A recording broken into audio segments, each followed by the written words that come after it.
Today's episode is for all you people pleasers out there. You know who you are. You're going to love this discussion.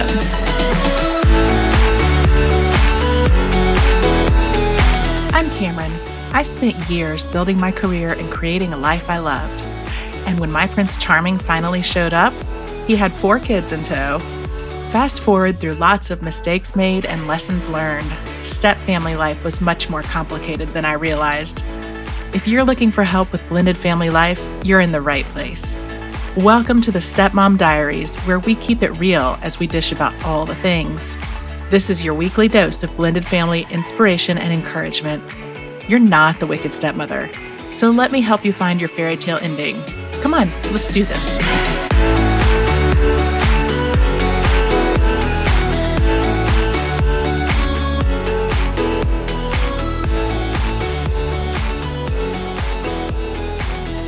Welcome, welcome. Our guest today has been here before, back on episode 61, and she recently published her first book, The People Pleaser's Guide to Coparenting Well. And if that piques your interest, you are not alone. As soon as I heard the title, I was like, I have to read this.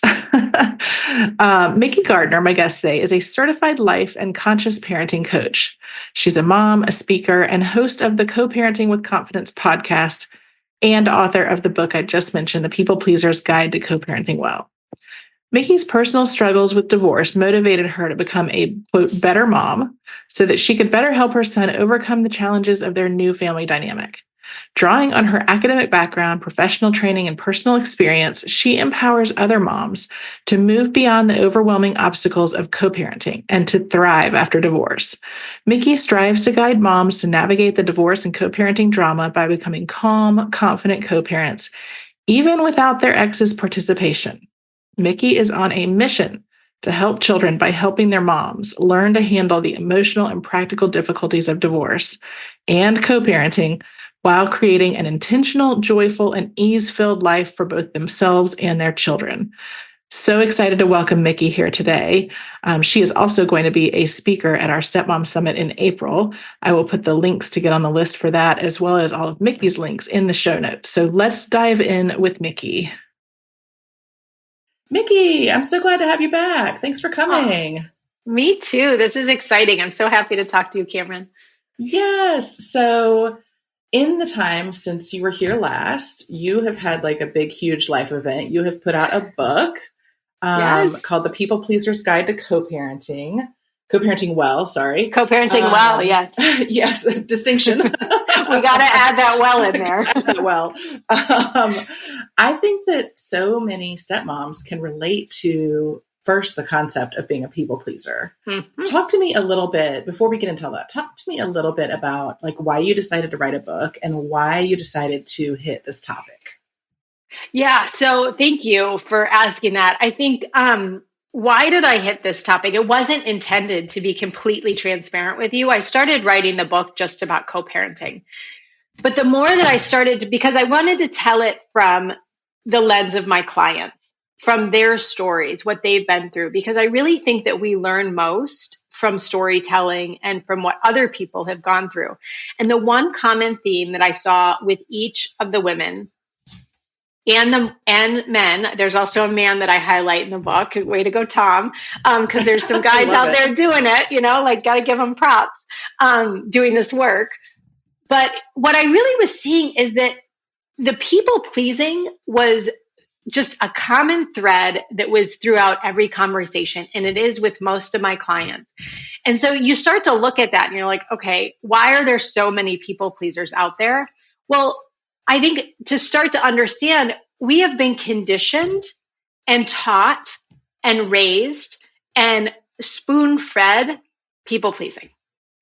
If you think about it from all the different aspects, especially women, be a good girl, be helpful. A good mom is selfless. She has no needs. She can just go and go and go and go and go. And don't rock the boat. Don't make anybody unhappy. Don't let people be uncomfortable in your presence. Don't be too big. Don't be too small, right? It's all of these things. And it's the Barbie speech.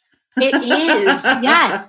Well, it's so funny you mentioned that because one of the passages that I had highlighted in your book, and I've got it right in front of me here, talks about that very issue about women and girls being conditioned from birth Yes. to be these good girls. And I love how you frame this. You talk about the motivation offer. I'm just reading from the book here. Motivation offered to us hand in hand with the pressure to be these things is that, quote, you will receive love and praise when you do the right thing, when you do it well, when you are perfect. So you default back to repeat the pattern, trying to be perfect so that you can feel more loved. Yeah. I mean, I feel like that resonates with so many people. Yeah. Yeah. And I think that's the thing that I want to say, because people pleasers are awesome. I think we're incredible. I think we are sort of unsung heroes because who doesn't love us? We're helpful. We're accommodating. We get everything done. We take care of everyone. We're usually really happy and friendly and great, right? People love people pleasers. So it's reinforced, right? And so people pleasing isn't necessarily a problem because people will, my clients will say, well, mom, Mikki, isn't that just being a good mom, right? Doing all these things? Yes, right? That is part of being in relationship. You want to please the people around you. There is a shadow side though, and that is what I'm talking about is the shadow side where we are prioritizing other people, their feelings, their opinions and experiences at the expense of ourselves. That is where people pleasing has sort of the problem. That's where it comes in. So I want to go ahead and sort of, step into people pleasing in a way that is supportive and loving and fulfilling and makes you feel good. But when we're using it, right, to escape or to hide or to ignore or to deflect, this is where the issue is. And when we really start to learn more and more about it, it's like learning what we do is we're trying to keep the peace, right, for everyone around us. But the one thing that you never experience is peace because you're so busy trying to keep it, right? And that's where the problem comes in. And when we really start to pull back the layers, the root cause of people pleasing is simply our own ability. It's our inability to handle the discomfort or the unease we feel in our body. So it actually has nothing to do with the other people. And it's a lot to do with our inability to handle, right? Because of all these cultural conditioning. Because when you're told to be a good girl or told to be quiet and you're not, what happens? You get pushed out. You get time out, right? Like if you're not going to have anything nice to say, don't say anything at all. My mom said this to me all the time. I still use it all the time. And I catch myself now because I'm like, no. I get to choose this. But it's these little like kind of insidious things that come through that actually make it uncomfortable for us. And when we're uncomfortable, that's when we can default to this people pleasing, which I think, especially after divorce, especially with step parenting, you really want people to like you, to be okay, to be, happy, so to speak. And it can be really easy to default to this. And so that's why I ended up kind of pivoting and using this as the lens for the book. Well, and I think especially for step parents, they come into this role, and for stepmoms, there's already a stigma, right? Like you're already walking into the baseball game to watch your stepkid play thinking, what are these other moms thinking about me? What have they heard about me? You're already like, are they going to like me?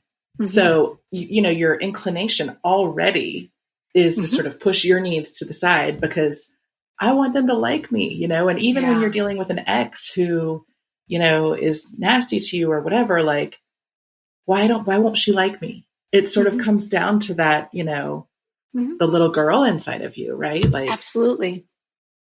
Now, I noticed that you said we people pleasers. So you clearly identify as a people pleaser. So talk to me about your journey as a people pleaser and how you kind of navigated this and sort of found your way to the good, the nice side of people pleasing and not the shadow side.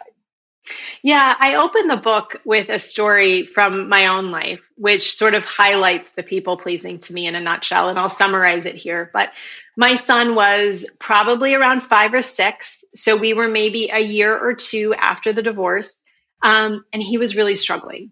He was having stomach issues, anxiety, just, sort of, quote unquote, the normal kind of issues. But I had tried so hard. I was convinced that I could get divorced and that we were just going to sail through.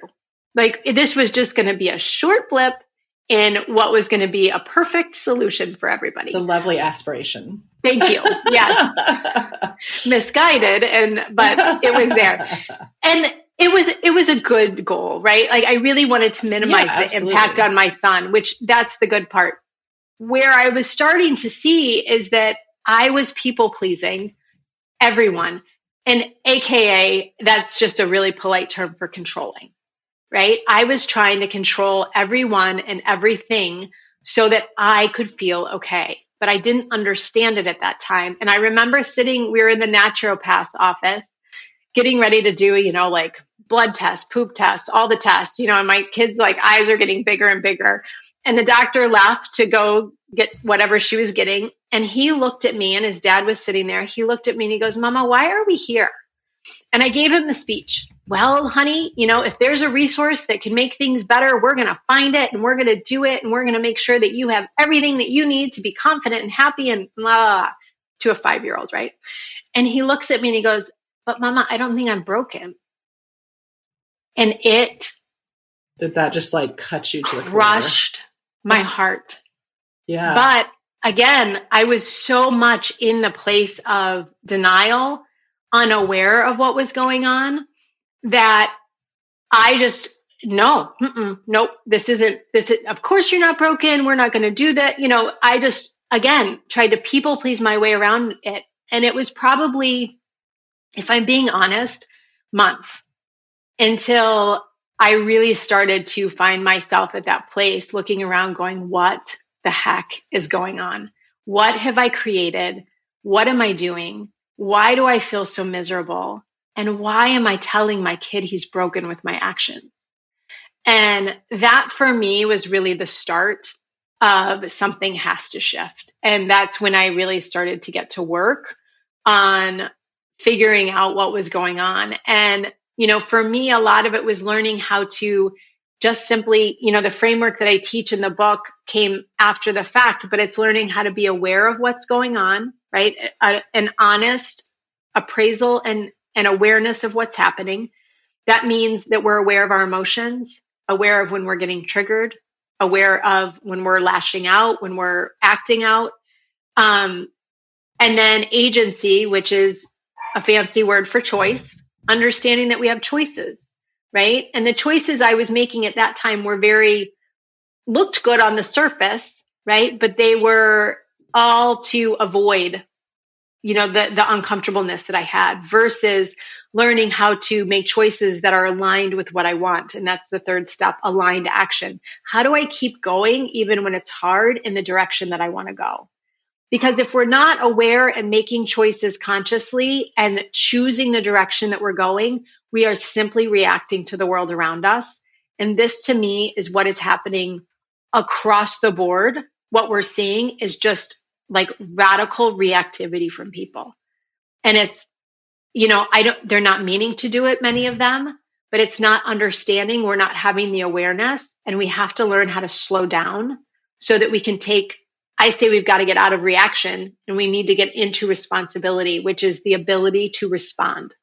Mm-hmm. And when we start to step into responsibility 100%, this is a game changer. And this is what helps us get out of people pleasing in the negative light, right? And we start creating our own peace.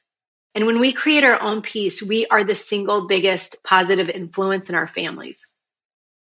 When we are less reactive, when we are less trying to keep the peace and just minimize the damage, and when we are truly grounded and strong and firm within our calm, that's the game changer.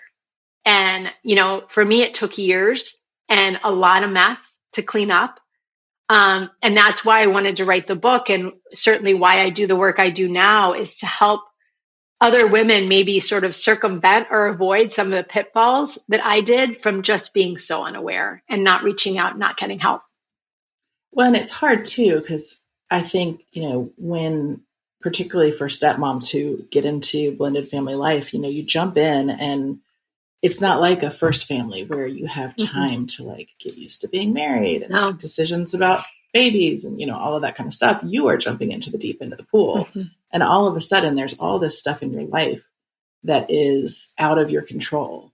And Mm-hmm. so it almost adds to that feeling of being overwhelmed and not being able to figure out what you can actually take control of or take responsibility for. And like, it's almost like a vicious cycle, right? Where, you're in the deep end, you're just trying to keep your head above water. And in doing so, you're giving away more and more of your control. So what's the forcing event? Like when you meet someone who is in that sort of, acute situation of like, I am drowning and I don't know what to do. What's the first step for them? The first step is really building awareness as best you can, right? And awareness is simply, I come from the conscious parenting angle, which just means we're aware of what we're doing and why, even when that awareness comes after the fact. So we're just trying to become more aware of our emotions. Emotional regulation is the key to parenting, to adulting, to relationships, Life. Right? Life. Being able to regulate your own emotions. And this is not a skill that we are taught. There is no shame when you don't know how to do it. But we really have to start there, is to understand, even to know I'm having a big emotion, because what we are really, really, really good at is ignoring, suppressing, avoiding, numbing, right? I mean, look, any commercial on TV is like how to avoid feeling your feelings, right?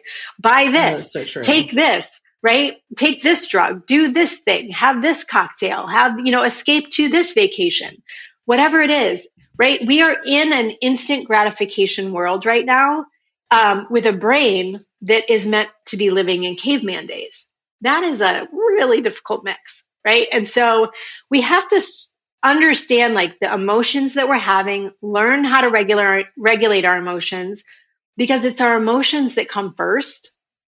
Then we can start to look at, okay, now I've got this amazing brain who, by the way, isn't always the most effective or honest thing, on the planet.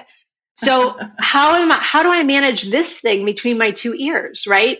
And so I think that's part of the issue, is that for so long we've been taught to try to think our way out of things. But what we have to do is learn how to connect our mind and our body and understand the awareness that our body is giving us. Emotions are simply messengers in our body to signal if we are out of alignment or in alignment, right? Is there an issue? Is there no issue? Are we balanced? Are we not balanced? Is there danger? Is there not danger? Right? And so emotions are simply these little messengers. They're not trying to hurt us. They're trying to send messages. And so we have to start there to understand, okay, what is the message that this, emotion has for me, whether that's anger. Anger is necessary and needed. Anger is simply telling you that there is an unmet need. But we are conditioned again.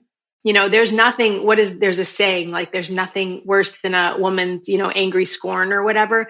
We're conditioned to not ever be angry. No, it's necessary. It's needed. It actually helps direct us to what we need to do, but we need to know how to understand and express that differently, because what most of us are afraid of is the negative reactions that people have to their anger, to their disappointment, to their frustration. So it's not the emotion we're afraid of, it's the way that it manifests. And so the more that we can start to become aware, the more chance we have to deal with it differently. Yeah. And we are made to feel guilty for having these emotions too. I mean, one of the things that I see all the time, and I'm sure you do too, is, stepmoms and stepparents who feel bad for the way that they feel. They feel bad because they don't really like their stepkid. They feel bad because, they're having some secret thoughts of why did I do this? And, I think your point that these emotions, and I always say this to my stepmoms, what you're feeling is normal. It is okay to feel like that. It's okay if you don't like your stepkid. It's not okay to treat them with disrespect. You need to have a respectful household, but it's okay to have those emotions. You're not going to like them all the time. you know, you're You not don't going like with your own spouse kids all the time or your spouse. Yeah, for sure. Like, but we're so conditioned that you have to feel these certain emotions. You have to, I mean, using that example, like, well, so you've got this instant family. Of course you're marrying someone with kids. Of course you love the kids. You have to love the kids. What do you mean you don't love the kids? What's wrong with you? You know, and this sort of shame cycle that, you know. Yeah. So I think, you know, to that person who's really struggling with it, I love that they have your community, right? And that you offer a space to be able to be honest about what's going on, because we need to be able to say, because your emotions are valid, they're necessary, they're needed, and they matter.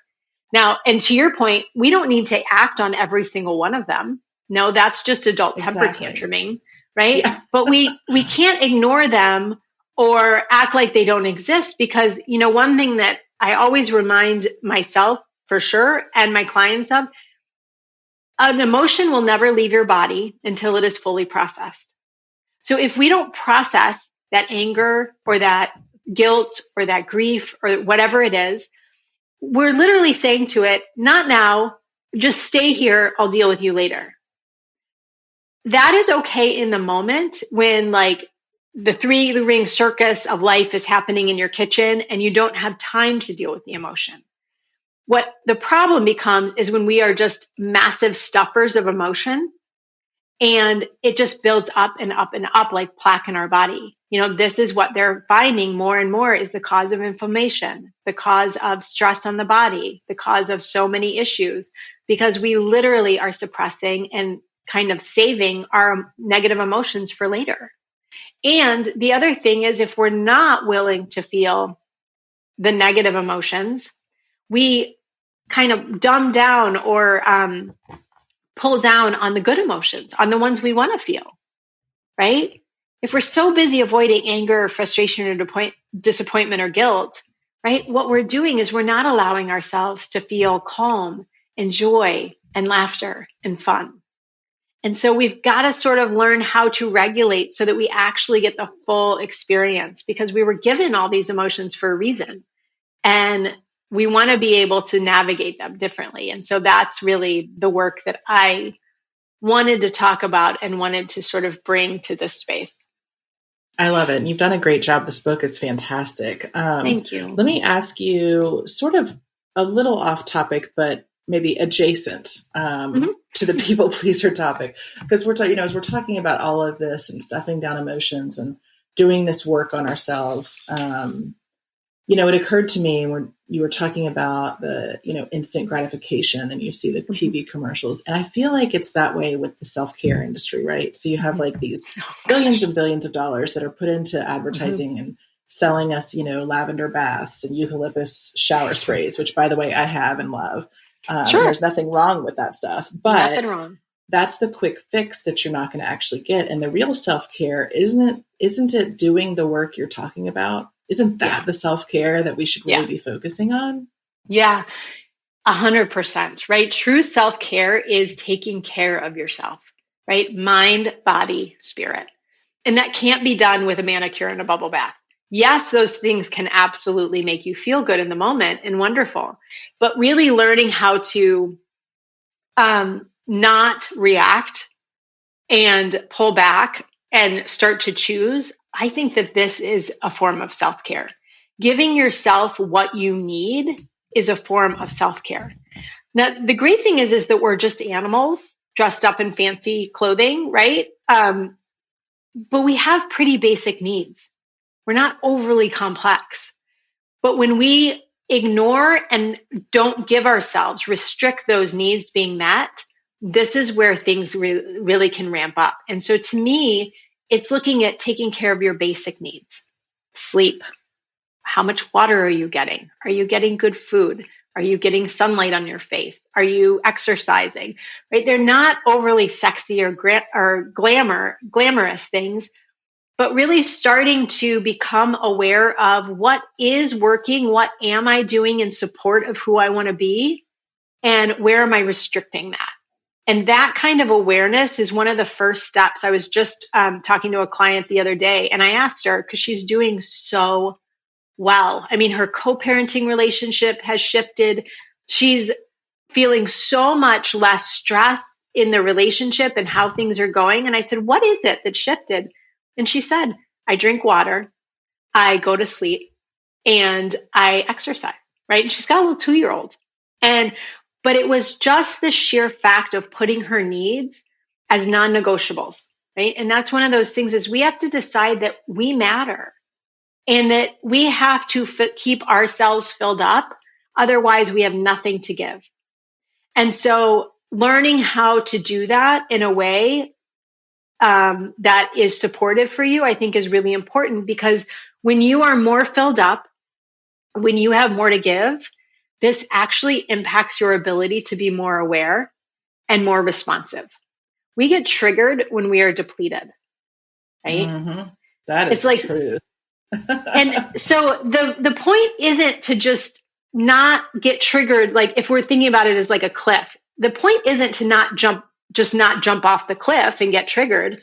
No, what we want to do is kind of actually step back 10, 20 steps and say, when did you even get on the road that led to the cliff?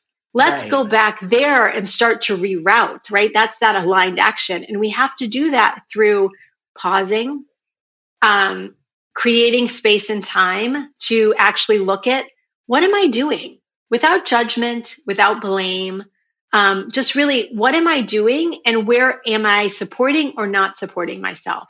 Because then we can start to see the patterns. I mean, I know, Cameron, you probably hear this all the time. We are so surprised when our spouse or the kid or the stepkid does the same thing that they do 20 times a day. And we're like, oh, what? How? I can't believe he just did that. Really? Because I think he did it a million times, right? And so totally. We've got to learn to be unsurprised by the patterns that we're in, because then we're less reactive, right? And it's really, I love that you brought that part of self-care up, because it's counterintuitive and it feels like, no, I should be doing for everyone else. But actually, we have to start with you, because you are the model for what you are asking for, right? We teach people how to treat us.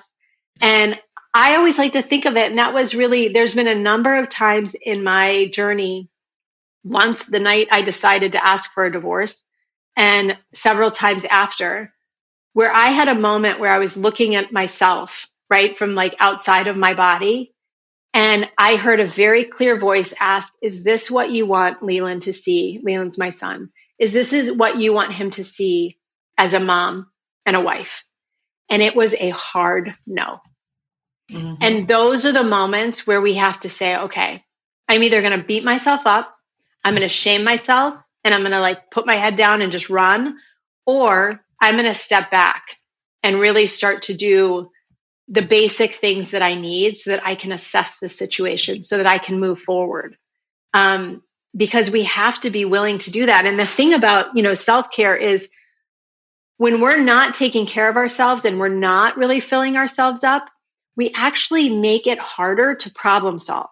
We make it harder to get through the difficult times because we're just not equipped. So we really have to sort of back up and start. I like to think of it as reverse engineering. Let's decide where we want to go. And then we have to reverse engineer how to get there. Right? Totally. It's not just like, oh, I want to be this person, and so I'm just going to act my way there. You can't act your way there. You got to figure out, well, how do I want to feel? How do I create that feeling? What is it that I'm going to do or not do? And really, again, start to just step by step by step. And then there's a tipping point. Yeah. And I love that you can even start small, like while you're looking at these big questions, just like, are you getting enough water? Yeah. Are you getting outside for a minute? Are you exercising for a minute? You know what I mean? I think that like taking the little bites of it for somebody who's really drowning is an easy thing to do while they're maybe taking a look at some of these bigger things. Absolutely. And I want to say too, because what keeps coming up, I know, I'll be totally honest, I think I have a good relationship with my son's stepmom. Especially given everything that's gone on, I feel like we've done a really beautiful job. They came to the book signing or the book party. It was wonderful. We were all there, and we, a friend of ours who was the best man at our wedding, he was there. he has a very difficult co-parenting relationship. He has an amazing wife who is a stepmom extraordinaire. But he pulled me aside and he said, you know what, Mikki, it's really beautiful to see you guys, because he's seen the whole journey. And he said, to see you here supporting each other and then supporting you, he said, it really warms my heart. But the reason I bring this up is even when on the outside those things look like that, I am very cautious, I'll use that word, in not knowing how to approach her many times, because I can't imagine how difficult that journey is, right? And I know too, from having sort of done the blended family thing, there is just a lot of complexity for stepmoms, and there's no clear path. And that's why I think this work is so crucial, because each one of us has the answers for our individual situation, but we need support and community to help be able to uncover those. And that's this work. Totally. Well, this is so fascinating. And the book is great. Tell folks where they can find you. You can get the book on Amazon, but tell folks where they can find you. And I'll make sure that there are links to all of your social media and the book and all that good stuff in the show notes. Thank you. Yeah. The book's anywhere books are sold. So Amazon, Barnes & Noble, Walmart, all those places. But Amazon's easy. I think we all get our books there. And then social, I'm on Instagram, and my website are both the same, which is just my name, Mikki Gardner. M as in Mary, I-K-K-I, Gardner. So that I try to keep it pretty easy. And so you can find me there. I spend a lot of time on Instagram. And I would love to, answer any questions about the book. I did also I didn't print it, but I have a downloadable workbook, a companion workbook to the book. Great. Yeah, which I think is awesome. It probably has too much good stuff in it. It's really big. But I love it because it actually can help you sort of take what we're talking about in the book and then break it down into those little chunks to start looking at things, looking at different ways to become less reactive, learning how to pause. So there's exercises and things to go along with it. So if you would like to get that, I would be happy to gift you that for free. All you have to do is Instagram DM me with a picture of you with the book or your receipt, and I will email it to you. That is awesome. Awesome. Well, thank you so much, Mikki. It was another great discussion, and really appreciate you joining me. And we'll see you in a couple months at the Stepmom Summit. That sounds perfect. And Cameron, thank you for all you're doing and light you are shining into this community. I'm grateful for all that you do. So thank you for having me.